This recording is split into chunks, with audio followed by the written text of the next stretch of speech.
बिस्मिल्लाहिर्रहमानिर्रहीम और अस्सलामुअलैकुम। 8 जनवरी पाकिस्तान में जुमेरात की सुबह और Asim Munir de facto form 47 military राज डे 40। याद दहानी, अगर अभी तक इस यूट्यूब चैनल को सब्सक्राइब नहीं किया तो ज़रूर कीजिए ताकि आप हमारी आवाज़ को मजबूत बना सकें। अब चलते हैं आज की अहम खबरों की तरफ। आज काफ़ी सारी अहम खबरें हैं। एक तो आपसे वादा किया था कि नेशनल डायलॉग कमेटी के आगे और पीछे क्या है, इसकी डोरियां कहां से हिल रही हैं, जनरल्स इसमें क्या कर रहे हैं और क्या अचीव करना चाहते हैं, पूरी मंजरकशी आपके सामने रखेंगे। उसके साथ ही साथ इस्लामाबाद में कत्लेआम हुआ है, दरख्तों का सब्जा तकरीबन ख़त्म कर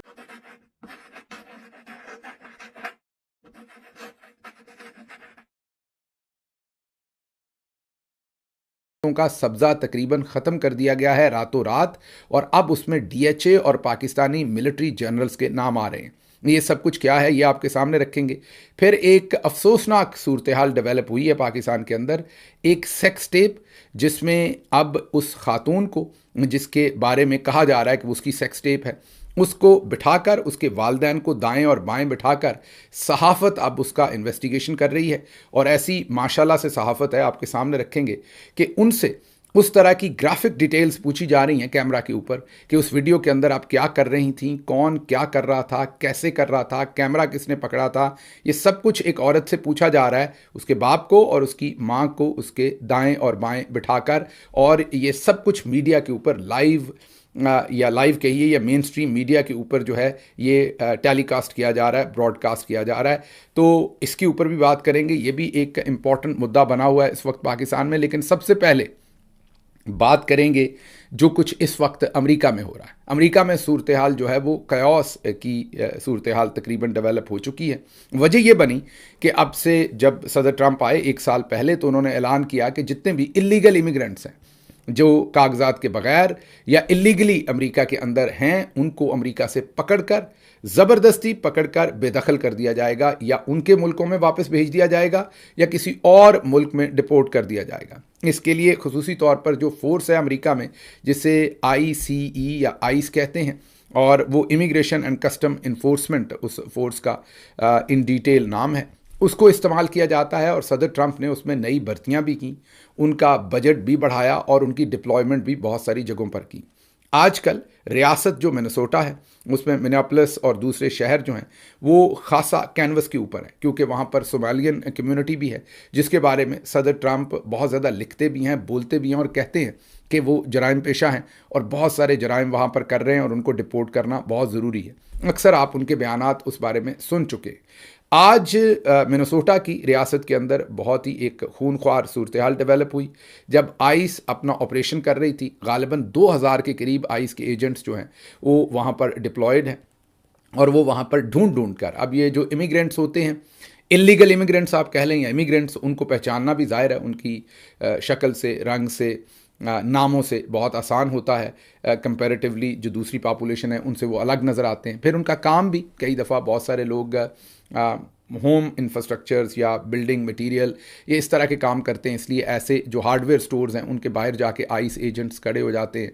जहाँ जहाँ उन्हें लगता है कि इन कामों के साथ कोई लेना देना है ऐसे इमिग्रेंट्स का जो इलीगल हो सकते हैं, इसी चक्कर में जब वो पकड़ते हैं तो कई दफ़ा शक्ल, सूरत, रंग, नस्ल, नाम, इस चक्कर में आके वो ऐसे लोगों को भी पकड़ लेते हैं जिनके पास डॉक्यूमेंट्स होते हैं। बहरहाल जो लोकल पब्लिक है वो इन लोगों को प्रोटेक्ट करने की बहुत सारे लोग उस पर से कोशिश करते हैं, और कई दफ़ा इन एजेंट्स का रास्ता भी रोकते हैं, मुजाहरे भी करते हैं।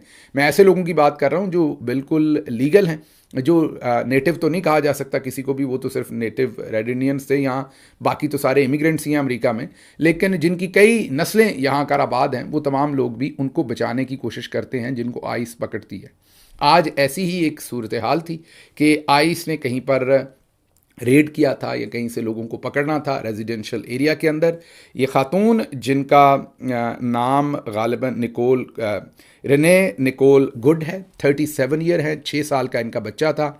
ये वहाँ से गाड़ी मोड़ रही थी या शायद आइस के सामने गाड़ी लगाकर खड़ी थी कि वो उन लोगों को पकड़े ना। बहरहाल आइस के एजेंट्स ने इन्हें 4 या 5 गोलियां मार के कत्ल कर दिया। वो सब कुछ वीडियो फुटेज में है। अब लोग जो उसके ऊपर तबसरा कर रहे हैं उसमें यही है कि इनको कत्ल करने की कोई मुनासिब वजह नहीं थी, क्योंकि जो सदर ट्रंप की और आइस का जो डिपार्टमेंट है, होमलैंड सिक्योरिटी और दूसरे जितने भी डिपार्टमेंट्स हैं, उनकी जो इस वक्त की पोजीशन है, सदर ट्रंप ने भी इस पर पोजीशन ले ली है अपने सोशल मीडिया के ऊपर, और जो उनका डिपार्टमेंट है रेलेवेंट, उनकी हेड ने भी ये पोजीशन ले ली है कि ये जो खातून थी ये ऑफिसर के ऊपर गाड़ी चढ़ा रही थी, तो उन्होंने सेल्फ डिफेंस में इनको गोलियां मार के मार दिया है। अच्छा, ये जो खातून है ये इलीगल इमिग्रेंट नहीं थी, ये अमेरिका में ही पैदा हुई हैं, ये कॉकेशियन है, मीन वाइट अमेरिकन है। इनका 6 साल का एक बच्चा है। इनके शौहर का इंतकाल 2023 में हो गया था, मतलब अब उस बच्चे के ना वालिद रहा है ना वालदा रही हैं। आज उनकी वालदा को भी गोलियां मार के मार दिया गया है। इस इवेंट के बाद, इस सानहे के बाद वहाँ पर हालात बहुत ख़राब हो गए हैं। इस वक्त लोग सड़कों पर निकल आए हैं और वहाँ के जो गवर्नर हैं मिनेसोटा के, उन्होंने ऐलान किया है कि वो अपने नेशनल गार्ड्स, जो मिनेसोटा के नेशनल गार्ड्स हैं, आप रिज़र्व पुलिस की तरह उनको समझें, उनको अब डिप्यूट करने लगे हैं हर जगह, और वो आइस के साथ किसी किस्म का तावन नहीं करेंगे। दूसरी तरफ सदर ट्रंप जो हैं वो बहुत ही सख्त पोजीशन लिए हुए हैं। जो अमेरिका में नहीं रहते उनके लिए ये उनके जहन में रहे कि गवर्नर जो अमेरिका के अंदर होता है उसको आप चीफ मिनिस्टर समझें, मीन कि उसके जो इख्तियारात हैं वो चीफ मिनिस्टर की तरह के होते हैं, वो स्टेट को रन करता है, मीन सूबे को रन करता है। और जो मिनेसोटा का गवर्नर है वो ट्रंप की जो पॉलिटिकल पार्टी है उसके अपोनेंट, मीन डेमोक्रेट पार्टी से बिलोंग करते हैं, जो मिनेसोटा के गवर्नर साहब हैं। अब उन्होंने भी ऐलान किया, और उस शहर के जो मेयर हैं वो भी डेमोक्रेट पार्टी से बिलोंग करते हैं, मीन ट्रंप की अपोजिट पार्टी से। उन्होंने भी यही ऐलान किया है कि आइस अब हमें यहाँ नहीं चाहिए, वो यहाँ से निकल जाए। एक तरफ ये सूरत हाल है, दूसरी तरफ आवाम जो है वो सड़कों पर निकल आई है, और हमें लग रहा है कि कल या परसों बड़े मुजाहरे होने वाले हैं। वो शिकागो हो, वो न्यूयॉर्क हो, वो लॉस एंजलिस हो, जितने भी बड़े बड़े शहर हैं, ज़्यादातर बड़े शहर जो हैं उनमें डेमोक्रेट्स की हुकूमत है। जो लोकल मेयर होता है या जो रियासत की हुकूमत बनती है, कुछ शहरों में है रिपब्लिकन्स की भी बड़े शहरों में, लेकिन जो मेजर सिटीज़ हैं अमेरिका के बड़े बड़े, उन तमाम में तकरीबन जो लोकल गवर्नमेंट होती है वो डेमोक्रेट्स के पास है, इस वक्त भी, सदर ट्रंप की हुकूमत के दौरान भी। तो एक कयास मचा है, लॉ इन्फोर्समेंट और आम पब्लिक आमने सामने खड़ी है। कई लोग तो ये लिख रहे हैं कि सिविल वॉर जैसी सूरत हाल लग रही है, कई कह रहे हैं कि ऐसा लग रहा है कि यहाँ भी मार्शल लग गया है, कोई लॉ एंड ऑर्डर नहीं है, क्योंकि जिस तरीके से उस खातून को गोलियां मारी गई हैं, ज़ाहिर है उसकी ज़रूरत नहीं थी। वाज़े तौर पर वीडियो में हमारा ख्याल भी यही है, नज़र आ रहा है कि ऑफिसर जो है उसके ऊपर गाड़ी नहीं चढ़ रही थी, बल्कि वो खातून पहले ही गाड़ी चला रही थी जब ऑफिसर जानबूझ के सामने आए, और फिर भी उनके पास स्पेस थी और वो साइड पर हट भी गए, उसके बावजूद उन्होंने 4 के करीब गोलियां उनको मारी और वो मौके पर ही जाम भाग हो गई। बहरहाल ये सूरत हाल किस तरफ जाती है आने वाले दिनों में नज़र आएगी, लेकिन सूरत हाल कैओस की तरफ जा रही है, और बहुत ही ज़्यादा गम व गुस्सा जो है वो वहाँ के जो लोकल मेयर हैं जैकोब, उनकी स्टेटमेंट भी बहुत ही तल्ख आई है। जो वहाँ के गवर्नर हैं उनकी स्टेटमेंट भी बहुत तल्ख आई है, इतनी तल्ख है कि उसमें गाली का लफ्ज़ भी इस्तेमाल हुआ है जो हम आपको नहीं सुनवा सकते। मतलब तल्खी जो है, जो इस वक्त पोलराइजेशन है वो बहुत ज़्यादा बढ़ गई है। पिछले व्लॉग में ही हमने आपको बताया था कि सदर ट्रंप के लिए सूरत हाल डिफ़िकल्ट हो रही है, क्योंकि मिड टर्म इलेक्शन इसी साल नवंबर में आ रहे हैं, और ये जो सारे वाक़यात हो रहे हैं इससे मिड टर्म इलेक्शन में सदर ट्रंप की पोजीशन जो है वो मज़ीद मुश्किल से मुश्किल तर होती जा रही है। अगली खबर, नेशनल डायलॉग कमेटी का एक सिटिंग हुई, उसके अंदर जो लोग बैठे, वो जब आप उन लोगों के नाम देखेंगे तो आपको बहुत सारी चीज़ें समझ आ जाएंगी। साबिक वज़ीर आज़म शाहिद खाकान अब्बासी, जमात इस्लामी के लियाकत बलोच, शेर अफजल मरवत, बैरिस्टर सैफ, इमरान इस्माइल, शहजाद वसीम, फवाद चौधरी और कुछ लोग भी इसमें शामिल हुए जो बैठे हैं। नेशनल डायलॉग कमेटी ने डिस्कशन की, बातें हुई, उसके बाद जो अलामिया जारी किया वो सुनिएगा। हुकूमत की तरफ से नवाज़ शरीफ और आसिफ जरदारी, शहबाज शरीफ मुज़ाकरात करेंगे। हुकूमती कमेटी के ऐलान के बाद नेशनल डायलॉग कमेटी अपोजिशन की सीनियर क़यादत से मुशावरत के बाद कमेटी तश्कील देगी। एतमाद साजी के लिए सियासी सरगर्मियों की इजाज़त दी जाए, बुशरा बीबी, यास्मीन राशिद को रिहा किया जाए, मीडिया पर सेंसरशिप ख़त्म की जाए, अपोजिशन लीडर सेनेट और कौमी असम्बली के जो अपोजिशन लीडर हैं उनको तैनात किया जाए, उनकी जगह खाली ना रखी जाए, हमें मौका दिया जाए कि हम अपोजिशन रहनुमाओं से मुलाकात करें, हम एक कमेटी तश्कील देंगे ताकि एतमाद साजी का अमल शुरू किया जाए, आइन और कानून के दायरे में सियासी सरगर्मियों की इजाज़त दी जाए, फौज को हुकूमत और अपोजिशन सियासत में ना घसीटे। ये है वो आखिरी लाइन जो असल में इस नेशनल डायलॉग कमेटी का पूरा एजेंडा है। मैं एक दफ़ा फिर पढ़ देता हूँ आखिरी वाली लाइन, और वो है कि फौज को हुकूमत और अपोजिशन सियासत में ना घसीटे। तो अब ये जो कमेटी है, इसके जब आप नाम देखते हैं, काम देखते हैं, तो आपको ये वाज़े तौर पर समझ आ जाती है कि जनरल्स का बनाया हुआ प्लान बी है। तो फिर ये प्लान बनता क्यों है? देखिए, जब आप किसी से उम्मीद छीन लेते हैं ना, तो आपके गले पड़ जाता है। आप चूहे को भी कॉर्नर कर दें तो आप पर हमला कर देता है। तो जनरल्स ने, क्योंकि ये सारी, आपने ये समझना है कि हमारी जो मिलिट्री है वो ज़ाहिर है जब पाकिस्तान आज़ाद हुआ तो ब्रिटिश मिलिट्री से दो हिस्से बने ब्रिटिश मिलिट्री के। एक मिलिट्री तो बन गई इंडिया की और एक मिलिट्री हमें मिल गई।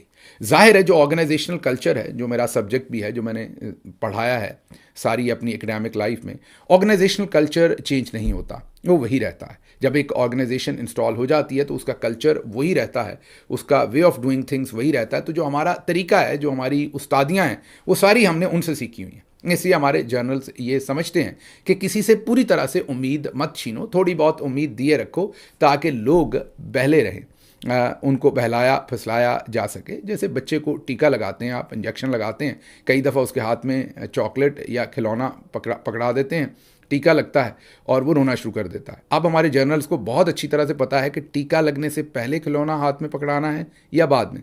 अक्सर वो टीका लगाने के बाद आपको खिलौना पकड़ाते हैं, और अगर पहले पकड़ा दें तो खिलौना तो पहले ही आपके हाथ में, टीका लगा, दर्द हुई तो रोना शुरू करेंगे। बाद में खिलौना आएगा तो आपकी जो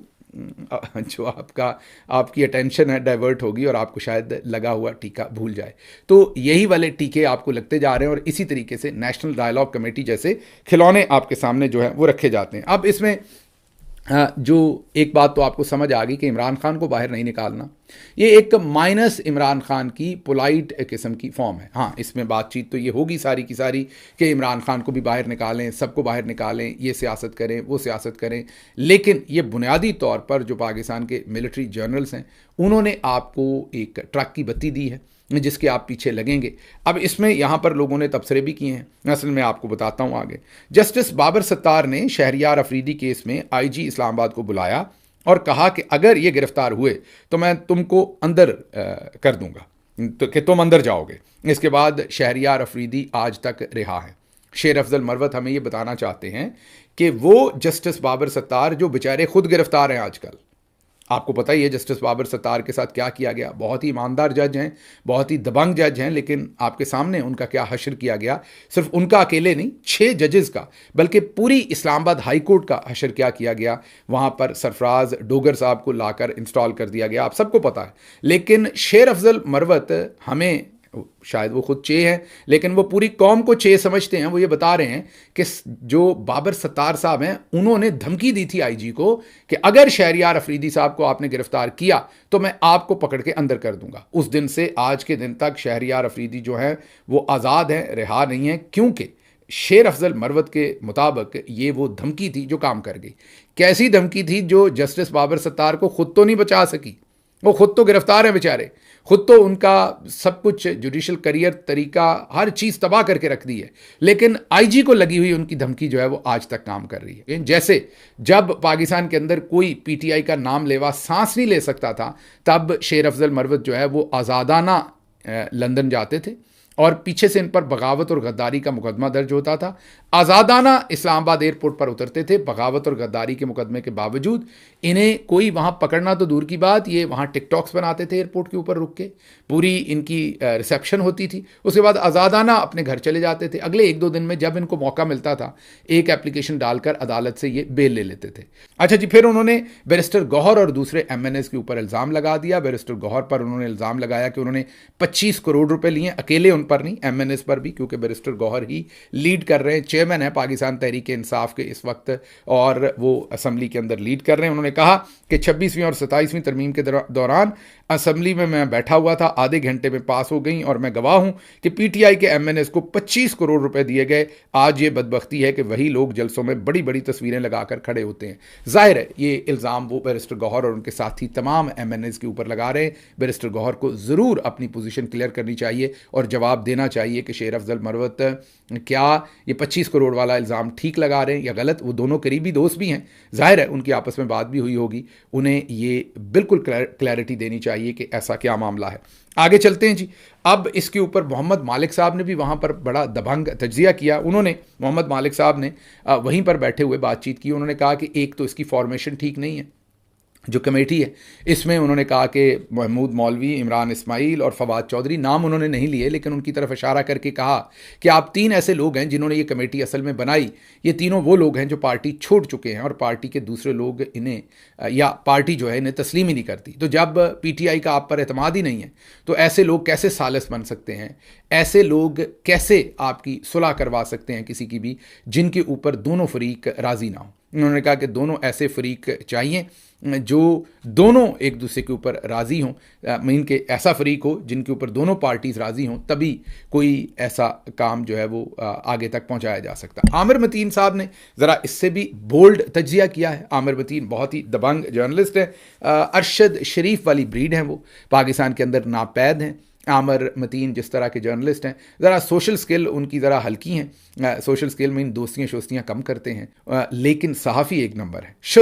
शुद्ध का मतलब ये कि मिलावट वाली कोई गुंजाइश नहीं है। नौकरी भी छोड़ देंगे, आपसे लड़ाई भी कर लेंगे, मतलब दुनिया छोड़ने को भी तैयार हो जाएंगे, लेकिन अपनी सहाफ़त को आगे पीछे करने को तैयार नहीं होते। लेकिन उन्होंने बड़ी दबंग पोजीशन ली है। मैंने जैसे आपको कहा कि पाकिस्तान के अंदर जो चंद अब सहाफ़ी, मैं शायद 3 होंगे या 4 होंगे या 2 होंगे या 5 होंगे, इससे ज़्यादा नहीं हो सकते, जो अरशद शरीफ वाली ब्रीड है, ये उनमें से एक सहाफ़ी हैं। अब ज़रूर ऐसे लोगों का एहतराम किया कीजिए जब भी आप कभी मिले।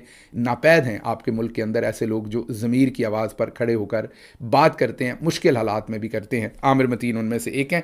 आमिर मतीन ने तज्जिया ये दिया है कि ये जो नेशनल डायलॉग कमेटी है, इनको तज्जियाकार आप कह सकते हैं, इससे ज़्यादा इनका कोई रोल नहीं है। इनको इससे ज़्यादा अगर कोई रोल देगा, अहमियत देगा, तो वो बेसिकली उनका कहने का मतलब यही है कि वो इस्टेब्लिशमेंट की हेल्प कर रहा होगा। उन्होंने सीधे अल्फाज में नहीं कहा, लेकिन वाजे कर दिया अपने तज्जिए से कि ये इस्टेब्लिशमेंट की एक कोशिश है और वो मामलात को ज़रा थोड़ा सा अब डिफरेंट टेंजेंट पर लेके जाना चाहते हैं, डिफरेंट डायमेंशन पर। और वजह क्या है? वजह यह है कि जो कुछ DG ISPR अभी कर रहे हैं या जर्नल्स कर रहे हैं, उससे they are looking very ugly. तो मिलिट्री के अंदर भी मैंने जैसे आपको कहा कि उस्ताद तो हमारे ब्रिटिश मिलिट्री ही है, तो वहाँ का जो एक SOP है, जो सिस्टम है हमारे पास आया, वो ये है कि 2-3 तरह की स्ट्रैटेजीज़ रखनी चाहिए। अगर एक तरफ हम अगली लुक कर रहे हैं तो फिर एक स्ट्रैटेजी ऐसी भी होनी चाहिए कि हम ज़रा सुलह सफाई वाले भी लगने चाहिए। तो वो जो दूसरा धड़ा है जर्नल्स के अंदर, वो कह रहा है कि चलें ये एक फुलझड़ी छोड़ते हैं, ये लोग बातचीत करेंगे। और फिर हम ये भी कह सकते हैं कि देखें, इमरान खान ने ही बातचीत को वैल्यू नहीं किया, हमने लोग तो बैठाए थे, हम तो बात करना चाहते थे, यही बात नहीं करना चाहते, तो इससे थोड़ा सा हम कम अगली नज़र आएंगे।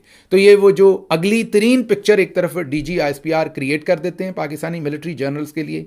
अब नेशनल डायलॉग कमेटी कोशिश करेगी उस गंद को साफ करने की, समेटने की जो उन्होंने डाला हुआ है, ताकि आहिस्ता आहिस्ता जो अवाम के अंदर उनकी पोजीशनिंग है उसको थोड़ा सा क्लियर करें। तो मेरा तजिया इस पर यह है कि इसके अंदर कुछ दोस्त ज़रूर होंगे जिनकी इंटेंशन पॉजिटिव होगी। सारे लोग इसके अंदर बैठे जर्नल्स के पपेट नहीं हैं, कुछ लोग होंगे कुछ नहीं होंगे, लेकिन ओवरऑल ये इनिशिएटिव जर्नल्स का ही है। ये उन्होंने दागबेल डाली है, उन्होंने ये आइडिया दिया है। उसमें काम करने वाले दोस्तों की इंटेंशन ज़रूर अच्छी या बुरी हो सकती है, लेकिन इसमें से कुछ खैर नहीं निकलनी। ये जर्नल्स का अपना इनिशिएटिव है, पर्पज़ ट्रक की बत्ती के पीछे लगाना है, लोगों को डेविएट करवाना है, डाइवर्ट करवाना है कि किसी किस्म का कोई मौसर एहतजाज या तहरीक शुरू ना हो। इमरान खान को जेल के अंदर ही रखें, दूसरे लोगों को अब वैसे ही छोड़ना है, क्या करेंगे? जितनी देर अंदर रखा हुआ है, अब मुझे बताइए उनमें से किसी ने कोई जुर्म तो किया नहीं, तो एवेंचुअली उनको छोड़ना है। तो अब फेस सेविंग चाहिए उन्हें कि कैसे छोड़ना है। तो नेशनल डायलॉग कमेटी की तरह की कोई कमेटी पर रिक्वेस्ट करेगी कि हमारी रिक्वेस्ट पर इन लोगों को छोड़ दें, और छोड़ दिया जाएगा ताकि जर्नल्स को थोड़ी सी फेस सेविंग मिले। ये इसके पीछे पूरा हदूदरबा है, सारी तमाम चीज़ें।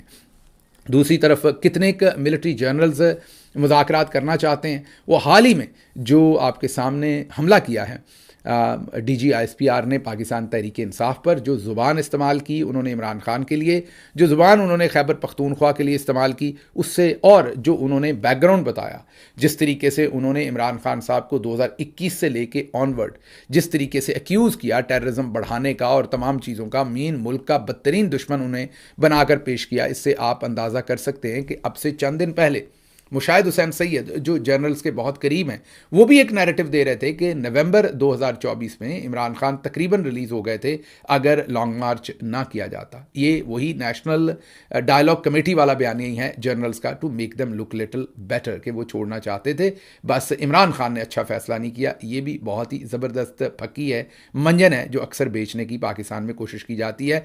और एक तरफ नेशनल डायलॉग कमेटी कर रही है यही कोशिश, दूसरी तरफ जनरल्स के इमाम पर हमारे बहुत ही मोहतरम मुशाहिद हुसैन सैयद भी यही नाकाम कोशिश बेचारे जो हैं वो कर रहे हैं कि आपको ये बताएं कि उनको छोड़ने की तैयारी थी।